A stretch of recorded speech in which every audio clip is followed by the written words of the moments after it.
one-liner Yeah. and Cena just looks so like out of place, super old man, So good. turning 40. Well, it's time for us to do our one-liners now. Oh shit. Oh shit. Because it's Friday, July 22nd, 2016.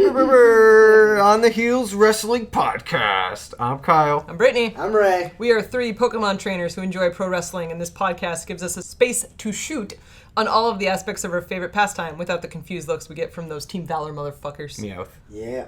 This podcast is all about giving you consistent, bite-sized commentary on the world of wrestling, focused primarily on WWE's main roster. Now we're really going to be just Raw and Smackdown. Oh, yeah. shit. Theater script. Yep, though we will hit up NXT and Indies and the international scene when it's appropriate. That's right. And the occasional Cruiserweight Classic Woo! when Yeah. time We gotta provides. talk about that soon. We'll recap things each week. Raw, now Smackdown, NXT, pay-per-view, takeover, etc. Or we'll hold a roundtable discussion. This week, the Smackdown Live Draft. Woo! And I gotta Yeah. say, like, I was very hyped. We were all very hyped for this event. Get we hype. had a Mojo Raleigh-esque viewing party. We were all pretty hyped. We were all pretty hype. I You know, remain the Chipotle hype. was ordered. The whiskey was there. I stay Yeah. hyped. Yep. It was all things were set up to have it be one of the most enjoyable wrestling nights of the year. That's one of the things I said was, like, I think this 2-hour broadcast was so critical and important to WWE, and it was interesting to watch. I'll say Yeah. that. It Yeah. did not live up to the hype. No. Yep, that's unfortunate. We all wanted it to. Mm-hmm. Like, it really didn't need to, I think, do much to fit in as like a success. Yeah. So that's kind of a little bit of a bummer. Yeah, I mean, and we'll go into detail kind of like why our thoughts are this and whatnot. Yeah. But I think first we should kind of touch on the Raw leading up to Absolutely. that. To kind of set the stage a little bit, because I think the Raw is particularly what got me most excited about Exactly. Absolutely. the draft. And so Stephanie and Shane are set out to announce their GMs for the evening. Mm-hmm. Yeah. And Stephanie names Mick Foley. And I'm like, I did not Complete see surprise. that coming complete whatsoever. surprise. Complete surprise. I don't think anyone expected that. And I'm like, okay, well, Up until the announcement of the next GM, I was sitting there wondering how they even coexist, what the yeah. rationale and is. then Daniel Bryan comes out as the GM for Shane. Yeah. And Oh I'm my like, God. this is amazing. And I imagine him like getting the call and then getting off the phone and going, hey Bree, so remember that thing about me staying home when you have kids? Sorry, going back on the road. Like, Right. You're in charge of the baby goats. yeah. Yep. But in hindsight, it actually makes sense that it's Foley. Yeah. Because you need someone who is the polar opposite level of evil to Stephanie, who can easily get those cheap pops. And Yeah. Mick Foley's like the definition of that. Yeah. And on top of that, you need someone who you don't want to root against Daniel Bryan. Yeah. Because it's like, yeah, Daniel Bryan, well, Mick Foley's cool too. Yeah, Yeah. they kind of basically cancel each other out. They do, Yeah. a little bit. So it keeps the card between Shane and Stephanie. Like, Yeah. Yeah, I you're don't rooting think against Stephanie, but only Stephanie. You're I not lo- rooting against Raw. Looking at it now, I'm like, I don't think there's anybody that works better than Mick Foley as far as like pairing with Daniel Bryan, because I'm Yeah. like, man, whoever it is just gonna get like massive heat, but like Foley's kind of like loved and protected. So Yeah, it was a good choice. I mean, Yeah. the only other thing, like, you know, it would have had to be someone else sort of from that era, emeritus, like if they brought out Stone Cold, but he's not going to be out there that much. yeah, he won't No, be there that long. He won't be there. Yeah, so Also, Mick Foley looks really good. Yeah, Yeah. he's on that DDP yoga. DDP Yoga. DDP Yoga, Oh. you know, he's got that Holy Foley he's got to be ready for. Yeah, Yeah. no, he's super involved with WWE again. It's pretty nice. It is nice. At what point is DDP going to get a Warrior Award for all the work he's done for wrestlers? Yeah, I mean, like he has now saved the WWE millions of dollars on Lawsuits and Lawsuits. medical bills Yeah. and kept people around Once he for Hall of Fame decides speeches. to let them slap that WWE logo on the DDP Yoga disc, Oh is my when, God! it yeah, would then do- it's done. Is Then when it's done. yeah, that's when he gets it. So I mean, he does get to wear the T-shirt on the show. Anyway, Yeah. tangent. So on this episode of Raw, they also announced the rules for the draft. I love the rules. Yeah, the rules were fantastic. the rules and were good. We didn't anticipate them, obviously, because when we did our draft, We're just Yeah, like, we it's just one did for one one. straight one. down the middle. Yeah. Yeah. But we also were hoping And this kind of, like, to bring it back to the rules, seals the deal about Raw 3 hours. Because at the time of our draft, we were hoping they'd get back to 2. Yeah. So that kind of played into our, like, even Steven thing. But the rules of this draft, at least for the foreseeable future, kind of cement the 3-hour Raw. Yeah. Yeah, I was kind of hoping for more of, like, with those rules. I thought it was going to be, like, SmackDown was going to be, like, this indie, almost, like, in between NXT and Raw. Mm-hmm. SmackDown was going to be the show that the hardcore fans watch. Yeah. And Yeah. Raw was going to be for the casual market. That's Right. exactly what I thought. So Yeah. I was like, okay, cool, this is great. And we'll get to that. Yeah. So, and I like the format that they ended up doing where they did 5 picks before they broke it up with something. Yeah. And they did the Raw, SmackDown, Raw, and they'd have a match or a commercial or whatever. But I thought that was a really good mix because it kind of kept the whole nature of back and forth in the draft. Yeah. Because when I heard it was 2 and 3, I thought maybe that meant that Raw would get literally 3 picks in a row. Yeah, I thought before that as SmackDown well. got 2. Yeah. So I think this kind of kept it really exciting. Back and forth. Yeah, like I thought it maybe balanced it out in terms of the first couple, because it was like, all right, well, if Raw gets the first pick, SmackDown getting the next 2 would be fair. Yeah. So then when Yeah. they didn't do that, at first I was like, oh man, that's rough. But it all kind of balanced out in the top 10, obviously. The other part we're leaving out the 6 picks made from NXT, which Yes. is exciting. That was Guaranteed- huge speculation. Guaranteed 6 promotions. Right, because we're sitting there, we're going through like, okay, well, Yeah, who's the picks? is Nakamura? No. Okay, well, Finn Balor definitely. So what are the other 5? And I was like, American Alpha has to be. And I was Right. like, Bayley, we were both like, Bayley's a lock. Literally everyone said Bayley was a lock. So I think that was probably the most shocking thing. Yeah. Yeah. And especially we'll get into it later when we start looking at kind of how the draft went out. But they did the 4 or 5 rounds after the show went off the air. Yeah. And they drafted more NXT people. And I'm reading the names as we're sitting down at our viewing party. And there's a lot of NXT women on that list, but none of them are Bayley. So I think everyone's general prediction is that Bayley will be Sasha's mystery tag team partner at Battleground this weekend. Yep, Yep. makes sense. And if she's not... We riot. We burn that place to the ground. Well, not us specifically, but I- someone will. Yeah, now, someone. technicality, is she just a guest for that one match, or is this her, sneaking through the draft? I think it's her sneaking through the draft And- if they do it. Yeah. So what happens then if someone gets moved up post-draft? Like, there's still so many questions. Yeah. Yep. And that, to me, that's kind of nice because it goes Keeps you back interested, to right? Yeah. It's not like we now know what the future is, and like the rest of the predictions are super rote and easy the rest of the way. Yeah, it's Yeah. not. It's Part of like, what makes wrestling fun is that it's predictable to an extent. Yeah. And then there's part of it that's still a surprise. Yep. The other rule that they announced for the drafts was that tag teams count as 1 pick unless a GM specifically says they want just 1. And I thought that was going to be more exciting than it actually turned out. Yeah. Yeah. It did the one thing we kind of expected where it broke up the Wyatts. Thank God. But they were individually listed. Yeah, so that's kind of And why it wasn't as Lucha surprising. Dragons were already announced as well. So were any tag teams explicitly broken? I don't recall. I don't think so, because the only ones I had left were like the Vaudevillains, the Dudleys, the Yeah. New Day, the Usos, Eus. Eus. And they kept all those guys together. So Yeah. it felt weird that this was something they specifically called out. It made you think they're gonna do it, right? Yeah, It's like just I was when they waiting kept for that talking about moment. Ambrose and the cash in. Yeah. It was like the worst kept secret when it happened. It's like right? Michael Cole mentions it 12 times on the same broadcast, so you know it's going to happen. Yeah, because until foreshadowing is like a sledgehammer. Exactly. So it's like, oh, well, this is definitely foreshadowing. Yeah. It's one of those, like, this is me being a shitty wrestling fan and expecting something and then being Yeah. disappointed that it didn't happen. I thought it was only there was gonna be one example of a split, and if they would have like left alone like the whole like Lucha Dragons and not shown that outright. Yeah, because they Yeah. kind of showed them getting split up. But a little that bit wouldn't on have Raw been anyway. as monumentous Exciting, anyway. yeah. So No, and I I mean, still it's- think a split's coming, but Yeah. Whatever. Yeah. So What let's else get about into the Raw? nuts and bolts, or do you want to last couple of Raw topics? There was a couple of main things on Raw that were really interesting. Okay.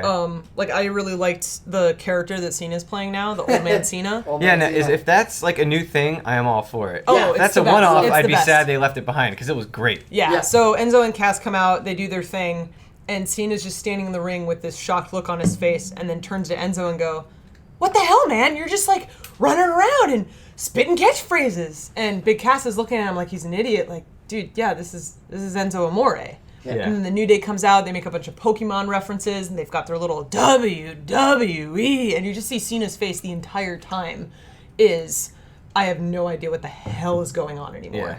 And I love this. Yeah. It's the fully acknowledging that he's about to turn 40 Yeah. and just building every little bit of that into his character. Yeah. Yeah. And I thought that was fantastic. It was great. The main event on this show is also super awesome. The Rollins versus Ambrose. Yeah. Except for the end, which I know Absolutely. that me and Kyle agree that the ending was dumb, and Ray loved it. I just don't like how they've gone to the double pin well like several times in the last like 6-8 months. Like I feel like it's almost 5 or 6 times across the brands. At this point, there really should be a rule. Like, this happens enough to where it's like, okay, there's now a rule that if this happens, this is what happens when you restart the match. Like, Right. Because, I mean, it's what happens when they did Fatal 4-Way tags. Yeah. When the New Age Outlaws pinned themselves to Yeah. win the title. They're like, okay, New Age Outlaw rule. You can't tag your partner in. Right, yeah. You know, like, so it's just like one of those things where, I agree. It's been happening way too much. But your point of view is you liked it, if I understand correctly, because it built the suspense for the next show, right? I don't think so. Here's the or thing. for Battlegrounds, right? I think it wasn't A little bit of both. Yeah. Yeah, I think the biggest thing of not saying who won at the end, and I'm really almost like saying that like, oh no, Ron's got it back. Ron has the title. It was so unclear that it drove people to go to WWE.com to find out what the fuck happened. It's almost like Ray works in marketing or something. And then suddenly everybody's going to the 2 hours that is the most important 2 hours of WWE just to find out what happened at the end of Raw. So I think, whether intentional or not, I was laughing my ass off. I think It was the tough problem, to tell, though, like, as a TV viewer, whether that was a continuation till next week or till the next day or what, right? So, yeah, it was that was the part that was a confusing little weird. because, and I'm going to steal this because someone else said it, but the announcers serve very few purposes. The main purpose they serve is to explain to the viewer what is happening. Yep. And as soon as the pin happens, the announcers just shut up. There wasn't even like, well, what's happening? Like, what? Oh, there's a double pin. They're not even explaining, like, the confusion that's happening. There was literally nothing said. Which is pretty rare considering we were just talking about their foreshadowing and how Yeah. they over-foreshadow. They over-explain right? things, So right? in this case, them being super silent, all of them, like, was a little weird. Yeah, I think Weird. they were hoping that like what was going on was gonna tell the story, but like they fucked up. They just like they ran out of time. Mm-hmm. And yeah. All right. So that all happens. We Right. prepare for SmackDown. Yep. We get We ourselves get some drinks. Chipotle burritos and some Yep. whiskey. Right. And, And we know the only match we know of is the rematch from the night before. Correct. Yes. So we know the World Heavyweight, or not just WWE Championship, is going to be contested. So at that time, I'm thinking, all right, they're going to have a pretty lengthy draft. Like, maybe they'll do some fake breakdown, maybe whatever. Like, speculating in my head. And then, sort of the main event of the night will be capped They just with get the title. like right into it. Yeah. Too. Like the episode starts, and I think we were watching when the broadcast. We're on West Coast, so the broadcast has already happened. We're basically trying to avoid the internet at all costs. Yes. And then the show starts, and like Stephanie and McFoley are already out on stage, and it's in the middle of a yes chant. I'm like, whoa, whoa, whoa, whoa, whoa, whoa, hold on, and I'm panicking that like we've missed something, and we haven't. But anyway, so Seth Rollins goes first. Yeah. I think that was the least surprising pick of the draft. Nope. Yeah. I was like, yeah, that's the right. It's absolutely the right pick. Like Stephanie is of course going to pick Seth Rollins. Yeah, because essentially you have to bet on who of the three is gonna win the title, and so she just bet on Seth Rollins. Yeah, I not surprised at all by the Rollins pick. Was slightly surprised that they kind of were rehashing some of the authority-ish Bond, just because it's like, oh, okay. Because it's not the Authority. It's It's definitely not the Authority. It's just Stephanie, because Triple H Right. hasn't been around since Mania. It's But their Stephanie like Rick. friendship is sort of authority-based in Yeah. a way, Yeah. right? So, but it's whatever, small thing, totally made sense. It's great. Then it just came down to like the debate we were having, as I was saying, all right, we all know one, like who are your top 3 or top 5, right? And that's where it was like, well, where are they going to throw Cena? Ambrose is the current champion. How does Reigns fit in any of this, right? Yeah. I was actually surprised Cena didn't go number That 2. was actually what I was going to bring up. I Yeah. couldn't believe it. Well, I was convinced it was going to be Ambrose Cena. So the biggest surprise to Ambrose me, on but in Raw? a No, just Ambrose. picks. and like, then Cena number 4. No, well, this is also, I didn't know the way the alternator is going to work. Yeah. So my speculation was it was going to go Raw first pick, SmackDown 2, and then it goes into the cycle, like as a way to make it fair. Yeah. So I was like, okay, it's going to go Rollins, Ambrose, Cena, and then we'll start over. So the 2 biggest surprises were that the way that alternating shook out, even though they stated I should have known, and then surprised and impressed Charlotte at 3. Yes, I was so happy that Charlotte went 3. I was also happy that they kind of played in the whole Mick Foley being an advocate for the women's wrestling. Yeah. And him being the one to push that. Yeah. Because I always get the impression that Stephanie's trying to ride that wave. Yeah. Of like, well, the women's movement and blah, blah, blah. And it's like, yeah, that's great. Like, I understand that you're a big part of this company and you're running it, but this became a thing because Triple H pushed them in NXT. Yep. And I know that you're an extension of Triple H, but like, let's not take credit where credit's not due. But Mick Foley has been super vocal about this, even for as long even as I giving can remember. credit to Brie Bella. Yeah. Like back when she was like, if I were in NXT, I wouldn't want to get promoted. Like, so the Right. fact that it was just one of those little things that you appreciate by being a long time invested wrestling fan, just to kind of see that happen. Yeah. Yeah. So I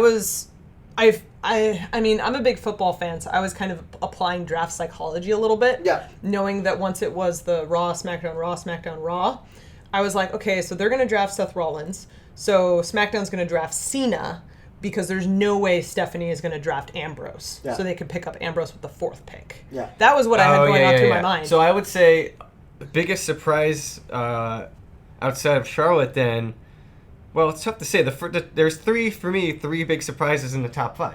Right? Yeah. Because it was like, it was going to be Rollins Charlotte going that Ambrose, early. right? Rollins and Ambrose are going to be in different brands. Yeah. It was almost a but sure, they're definitely right? going to be top 5 picks. Yeah. So then Charlotte going that early. AJ Styles was surprising to me instead of Cena going to SmackDown. Mm-hmm. I figured he'd be on SmackDown, just not picked that soon. Yeah. And then Finn Balor, which was spoiled for me thanks to ESPN. Well, thanks to me using the internet at all. You knew better. Yeah. Well, I clearly didn't because I was spoiled. But awesome again. Finn Balor plucked from NXT. I was not expecting an NXT pick that early. Yeah. Correct. So here's my only, Which kind of makes it look like Mick Foley's kind of schooling DB a little bit. Yeah. I liked it. Yeah. Here's the one thing though is, storyline wise, if you're looking at it from more of a kind of football side of a draft, to me what I thought was gonna happen is, okay, they're gonna focus the first 5 is gonna be focused on kind of some of the main events. So it's gonna be like Seth Rollins, Dean Ambrose, Roman Reigns,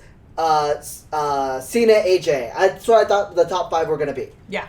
And then immediately after that, I thought it was going to be all champions. I thought it was going to be like, okay, that was the world title scene. Okay, I want the tag team titles. Well, I'm going to get the I thought that was what they were going to more do. They did kind of make a mention of that later on when Miz got drafted to SmackDown. Yeah. Like Daniel Bryan mentioned, okay, we really need the IC belt on SmackDown. Yeah. But that was really the only talk of where the titles went and how they got defended. I think that still hasn't been really clarified at all. And I don't think it's going to be until the Raw after Battleground. I think so. Yeah. Yeah, that makes the most sense. It's safer for them to not clarify too much. Yeah. And I think they're kind of... They can see how Battleground works out. Yeah, partially still feeling it out. And also, it draws you. Nothing's being answered. You need to find out more. Yeah. Keep watching. Mm-hmm. So yeah, and I think also something worth pointing out, just because I like tooting our own horn, but I think the first 15 picks we had correct. Yeah. Not necessarily the order, but we had them going to the proper brands. Right. So it was this feels really good. And then right as soon as they started bringing in like Brock. Yeah, like Brock Lesnar, who we were just oh, he's a part-timer, we're not going to include him. And then suddenly he gets drafted to Raw. Yeah. And this is kind of weird. Yeah. You drafted a guy who's going to be on your show maybe twice a year. Yeah. It just seems not a very smart pick. Still though, in the top 10, nothing seemed too out of the ordinary. In fact, we were kind of remarking that we were doing really good in our predictions, which, we were told to not brag about that. But at that point, basically it was going, nothing seems crazy. At this point, we're still kind of hype, right? Yeah, things are everything's seeming so good. good. We got things hype. are being divvied up. We stayed hype. Yeah, the order didn't seem that crazy, right? I think it was really in the 3rd and 4th round where we started getting a little, I think the thing that was more oh shit was when New Day got picked on Raw. Yeah. On round 2, I was like, ooh, wow, good pick for Raw. That's strong. And then little by little, I was like, and Becky Lynch is going to SmackDown. Bray and Wyatt, Becky Lynch, The Miz, Baron Corbin. And I'm like, no. It's all of a sudden, it stopped being equal. Yeah, it's Yeah. Because yeah. even to me, Orton was like a little bit of a wet blanket. It's like he's got past stature, but okay. But Orton is kind of on the same level as Brock Lesnar. Like, He Orton's is. been injured for who knows how long. He's getting older. Yeah. He's definitely not going to be wrestling full time. Yeah, so those are like two But he's still distinct... not like cancel each other officially out. part-time, you know? Like, hasn't been, but they arguably, if also he doesn't haven't get talked hurt, about he it. might be around, right? He might be around, but he might not be wrestling. Like, Yeah. Cena's Yeah. kind of fallen back a little bit on like how much he commits to That's wrestling. true. To me, though, like, Orton and Cena felt kind of like samey in a way. So, Yeah.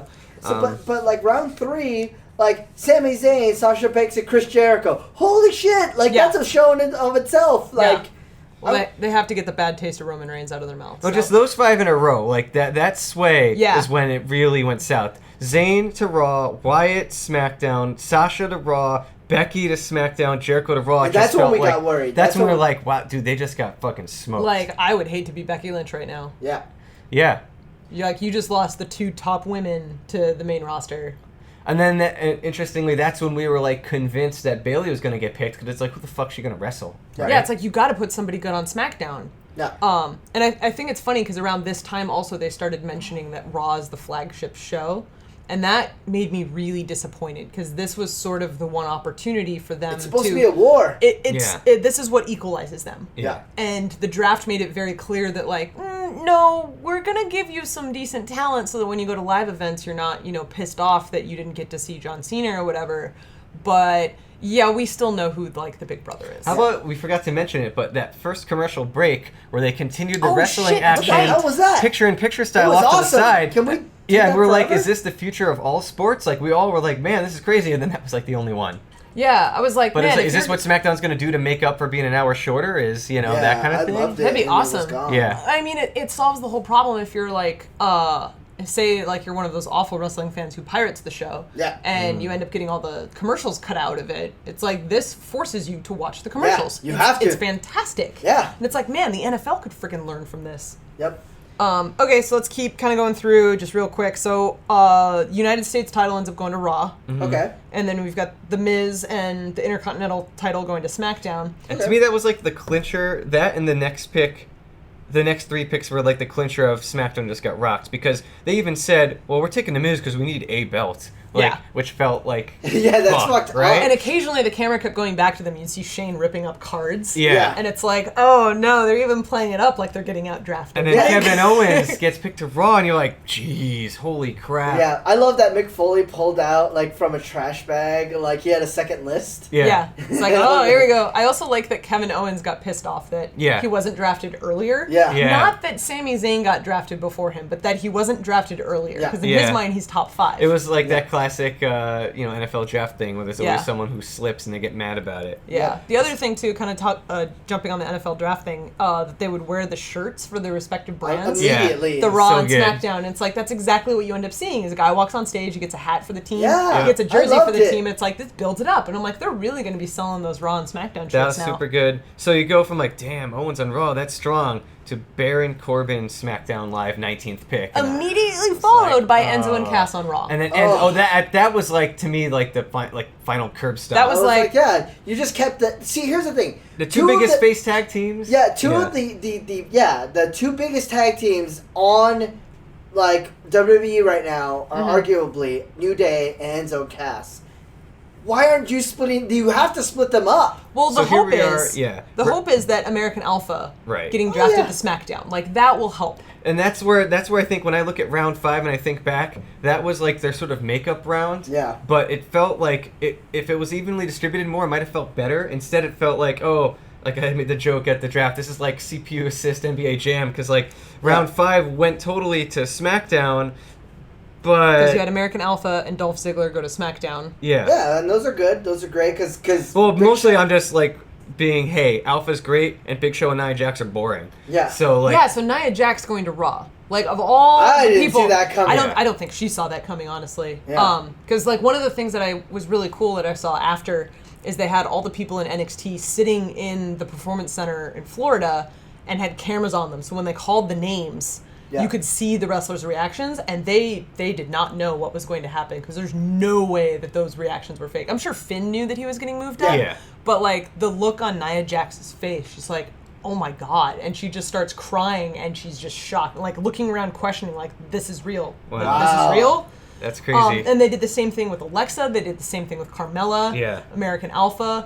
The interview with Mojo Rawley was just completely like lost for words. Like That's none of crazy. them knew, and I'm like, that is fucking fantastic. Yeah, I was, to be honest, I was very To find out when everyone else Yeah. you got promoted. I was Like, very surprised specifically on on Carmella and Nia. Like Yeah, Alexa, she's great. she's That's great. fine. Like Yeah. she's really good. She's got the character, but like Nia, like she's gonna get there. I just thought that those two were gonna carry, like Nia and Carmella. I thought they were gonna carry the NXT Women division. Mm-hmm. Yeah, well, I mean, we all assumed Bayley was going to move up. Right. Yep. I thought Alexa was sure, Yeah. and she got moved up, so cool. I Yeah. didn't think Carmella was necessarily ready. The Yeah. other interesting thing with Carmella is she's going to SmackDown. Yeah, And Enzo and Cass are going to Raw, which is Yeah. interesting. Yeah. Yeah, so Um, the other one that's interesting from that group of 5, and mostly because like Brittany was bringing up the point when we were Gallows watching and- together, is Gallows and Anderson going Yes. to Raw, and you got the former AJ's going to SmackDown. AJ's going to SmackDown, but Balor's on Raw. Yeah. So how does that shake out? So you end up having members of the club on both rosters now. But here's Right. the thing: is that but then how much they tease New Japan again, and right? also Finn is like so overly face right now. Let's Yeah. let's remember that the general Raw crowd does not watch NXT. yeah. That Gallows and Anderson have now been built up because everybody loves AJ Styles. Right. Yeah. So Gallows and Anderson are going to be used to get Finn Balor over with the Raw crowd. That's true. That's very true. Like, that's why you end up doing that. Yeah. Yeah. So at some point in the night, I was making jokes about missing Neville, and he got drafted. Yeah, that was actually pretty funny. 20 Like, 6 right picks. around that same time you made the joke, too. I'm like, oh man, where's Neville at? Oh, that's great. So yeah, round 6. Natalia to SmackDown, Cesaro to Raw, Del Rio SmackDown, and So- then Sheamus Raw. Yeah, so this is where I started to feel again that SmackDown was getting smacked down. Yeah. Because well, you've got like a phoning it in Del Rio going to SmackDown but 29th. here's the thing. SmackDown sucks so bad that Del Rio could be top dog again, He and could he be. might care So again. that one was actually really exciting. I'm like, yes, the potential! Yes. If they actualize that potential, it could be rad. Yeah. But if we get what we've seen on Raw the last few months, like the Yeah. only he got heat when he came in. I mean that Mex-American thing was dumb. Yeah. But like him beating Cena, seeing him again out of nowhere was Yeah. cool when he came back, and Yeah. everything since then was like downhill. Just half-hearted paros all over the place. Pero. Natalia SmackDown Live joining Becky Lynch as the only other woman to that point. Yeah, was it's like, ooh, yikes. continue that feud. Oh, Yeah, whatever. everyone's Cares favorite. about. Yeah. So the Cesaro draft pick I thought was really interesting because I personally was a little shocked that he went so low. Yeah. And then they played that up in an interview after on the website where they're asking Cesaro, and he's like actually really upset that he went so low. He's like, I feel that I'm a top superstar and did not go until the 6th round. He's like the 28th pick overall. He's like, I'm kind of hurt by that. I'm Yeah. like, damn right you better be. Yeah. Like, the But- pop that he got Monday after WrestleMania Yeah. is insane. And the fact that he dropped to round 6. Yeah. I think, and then Sheamus did sort of a similar And he promo. stays on Raw. Like I would have liked him on SmackDown. Yeah. I would have loved him on SmackDown. Yeah, he's and like But at this point, I'm not really interested in watching SmackDown, so it doesn't really matter. like Yeah. you pick Big Show before you pick Cesaro. You pick Yes. Nia Jax, you pick Jobber Yeah, Ziggler. yeah, you can go down the fuck list. You. So Yeah. that actually concluded Sheamus, the crowd connector himself, the That's who originator you of the end eternal with? question, That's who you was end the the last televised draft pick. Yes. Completing the fucking dud that was like the live draft for the Yeah. most part. Yeah. Um, So then they start live drafting. Darren Young is going to Raw, which I thought was really interesting. Well, hold considering- on. Let's quickly note that. Wait, is it later? Well, there's a sort of reheated rematch title match that's kind of boring that we all were checking our phones during and catching Pokemon's kind of. Yeah, we that, just. that match was kind of like Yeah, a it snoozer. It wasn't as good as the. So for the first live show, the matches weren't actually all that interesting. Yeah. Here's all right, Except for Backlund's and Darren Yeah. Young, that was yeah, fun. that was That was great. good. Yeah. But you know what? To be And Ambrose honest, did win clean. Yes, that was the only thing of note. It was like he won clean. to be honest, like I know this would have sucked for the live audience, but for me, you know what would have been really good is like you know how they did with the cruiserweight championship, the stuff that they're doing right now, having that like draft analyzing like if they would have went backstage with like Corey Graves and been like so this is who they picked and here's who like blah blah blah. They did that like, all here are the afterwards implications. on the network. right? Yeah, And they should have just weaved that in. Yeah, There's absolutely. no rule against it. You know? So kind of talking on the Corey Graves thing, there's a couple things that they missed during this draft that I think would have made it amazing. Yeah. Is if you roll out like New announce the team. new announcers during the draft, Yep. or you draft the announcers to the Yep. rosters or something. So like Corey Graves is moving up and he's going to Raw, Yeah. which It is would've- insane. It would have actually been good to be like, okay, before we start the wrestlers, who we go, like, you know, because Let's go with announcers. Yeah, let's but go- but Jerry Lawler was there, and then that would have been awkward because he's the Heath Slater of announcers. That's Yeah. hilarious. Undrafted. But then like Otunga's going to SmackDown, which Yeah. out of nowhere, Yeah. like I'm so excited. I love David Otunga. And then JBL's going to SmackDown. Yay. The other thing that Wow. they totally Ooh. missed the opportunity on is we didn't get to see anyone's entrance. Yeah. Yep. There was like a quick little headshot on the Titantron and then a Uh-huh. couple pictures and then that was it. And Yeah. I'm like, I would have rather seen maybe like the top 20 with entrances. Yeah. And then cut out like 21 through 30. Yeah. And just kept it at that. Or just not done any wrestling. Like, this is a special episode. You don't need to Yeah, necessarily it's do like that you don't kind of have shit. any wrestling during the Hall of Fame. Yeah. So let's just do a couple of highlights of the announced on WWE.com portion of the draft. Yeah. For me, Paige on Raw, like I would have liked her on SmackDown. Yeah. There's, like, Raw is very woman heavy. And Yeah. I would hate to be a woman wrestler on SmackDown right Yeah. now. Breezango on SmackDown, that's great. That's Yeah, cool. I'm excited. Alexa did make it to SmackDown at Yes. least. That was me too. Apollo and Zach on SmackDown. Let's see what else. So- Wyatt's were split up to some degree. Yes. I thought it was funny how low Dana Brooke got drafted. Yeah. Like, multiple people from NXT and even Marie all got drafted before her. Mm-hmm. Yeah, that's And it's rough. like, Dana Brooke is actually on the main roster and wrestling on the main roster. And And still- she gets drafted number 56. Yeah. Eva Marie, yeah, on SmackDown. Boo. Yeah, it's like her face is on the truck. Like, that's Yeah. all she really does. And the most important thing to note is the one-man band.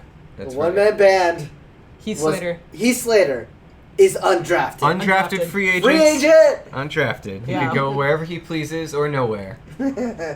So yeah, I think overall, They could have done a lot of things differently. It was still exciting, don't get me wrong. yeah, like I don't want to get too wrestling nerd about it. I think it was just they set it up so well that it was surprising. It was that their own kinda downfall. Fell flat. Yeah. Yeah, so one thing that I will bring up that I think is super important is one of the people who were watching with mentioned that when they did the first draft back in 2002, it was very uneven. Mm-hmm. Raw was very much like, it was the exact same thing where Raw was just totally Getting everybody. taken care of. Getting Yeah. everybody. And SmackDown had all the B players. Yeah, Yep. and then SmackDown became amazing. Yeah, because they had incredible writing thanks to Paul Heyman. Yes. Right. So I think it's just worth noting that if the writing is good on SmackDown, there is a high potential that we will see some of these wrestlers get better opportunities. Speaking of Paul Heyman, if I were to guess who was going to be the Raw GM, I was actually thinking it was going to be Paul Heyman. Oh my God, yeah, I thought so too. Because Yeah. you have the Heymans and the McMahons, and that would have been like, yes, the focus of Raw, and kind of a slap in the face because he would be on Raw and not SmackDown. Yeah. I don't know. Yeah. I thought it was really kind of interesting. The only reason I thought maybe not Heyman because I was like that would be kind of cool is just like he seems to be firmly part time like Brock. He Yeah. doesn't want he doesn't want to do it. travel, Yeah. which is fair. But Yeah. So well. Cool. That'll about wrap it up for this week. If you like the podcast, you can find us on Twitter on the Heels WP and on Facebook.com/ontheheelswp. We're on iTunes, so you can find us and download those past episodes and subscribe to future episodes. So please, please, please hit that subscribe button. Leave a comment on the iTunes store. Give us a 5-star rating so people can find us, please. And tell us or your wrestling buddies about us because we love to hear about you. Or if you see us at a 3-2-1 battle show, give us feedback Yeah. in Say hi. person. Say hi. Say hi. It could be all three of us. Could just be me, Brittany, and Hombre Secreto. You never know who you'll see. yeah. But yeah, message us stuff, random stuff. We'll respond and share. Thank you for listening to On the Heels Wrestling Podcast. Tune into our next episode where we're actually going to be trying something new. So we're going to watch the final deletion and then talk about our thoughts. So this could go really, really well or really bad. And then after all that, we'll ask ourselves the eternal question, what is Heath Slater going to do with all of his free time? I don't know. I mean, like, he's already been socially outcast. Yeah. He did say he's going to do some indie dates. Yeah. Man, Which would be really awesome to have him just suddenly show up on like Lucha Underground or something. yeah, Yeah. I would love that. Oh my God. Oh, Put get it. Heath Slater in a mask. Please put him in a mask. He's so good. Get him to 3, 2, 1, man. Oh, Had dude. Jeff Cobb, get him. Generico too. Oh my Son of God. Generico. Son of Generico. Oh, good. it's gonna be so awesome. On the Heels Wrestling Podcast.